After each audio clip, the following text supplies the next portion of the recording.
What's the latest development in Samoa Airways efforts to secure a new aircraft, and what's the latest development on some of the issues facing the national carrier at this point in time?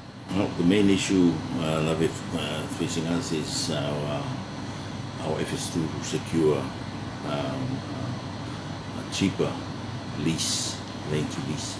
In saying that, there are not many options, especially for a one plane lease. The leasing companies, they would rather you come and say, I want at least 10, I want at least 5, and we come up and say we want one. The priorities are not with us, but we're trying very hard to secure a more affordable, let's put it that way, a more affordable plane that suits our purpose at the moment, suits our financial situation, and I think the boys have just about secured one.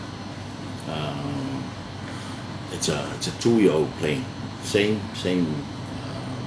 type of plane, 737-800. So, but on a dry lease, which is a much cheaper option for us. So they are looking at May to secure all that, and hopefully by the end of May, we want to let go of Malindo and get that plane in, which will be a big help for us right now. The leasing of planes has become quite expensive. Why? Because of the Boeing situation with the MAX. Everybody is now looking for planes to lease, and the leasing companies are now leasing at the highest bid because they know countries, airline companies are desperate to get the replacement airlines while the planes are all sitting in the Boeing, and that was always the problem with us as well. Although we only had one plane, the impact is quite significant for us. But crossing my fingers, it will happen in May.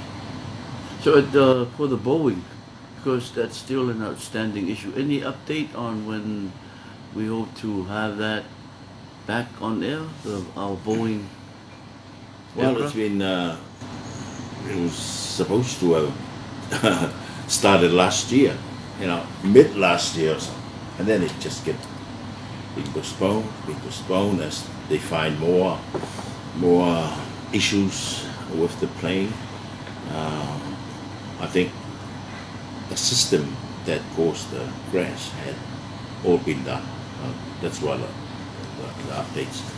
But they're picking up all the other things. They're looking at the plane as a whole now to any little thing that they can consider that could jeopardize or affect the safety aspect of the plane. Then they fix that, and they keep postponing. So the latest I think we heard is around July. Now we were not going to get our plane because our plane is sitting there. In July we're going to play it safe, and we'll let, I think, all the other countries as well will just hold back while the plane will be flying. The Max will be flying in Other countries. in America. Okay. Yeah. So, and I think there will be like a test run. That's what I read. What they will let America do the test runs first. If everything goes well after say 3 months, then we'll start allowing them to come to their countries. Of course, we are like to New Zealand and Australia, so it's only when Australia and New Zealand agree that yes, the Boeing 737 MAX can start flying back, can land in Australia and take off, then our plane will be able to fly. And then that's the only time that we'll be able to use our plane. But we're still hoping that to get that plane to be our second plane.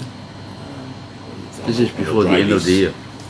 Well, the way things are going, if everything goes well, we could be looking at December. As I say, after test runs in the American States and American, and then they start going out to other countries. Then we'll be able to get up there. I suspect this plane will be a very safe plane by then, because I say they'll just put it under the microscope and they have gone from the top, the tip to the and from tip of the wing to the other tip. They have really dissected those planes and looking at everything that could go wrong. And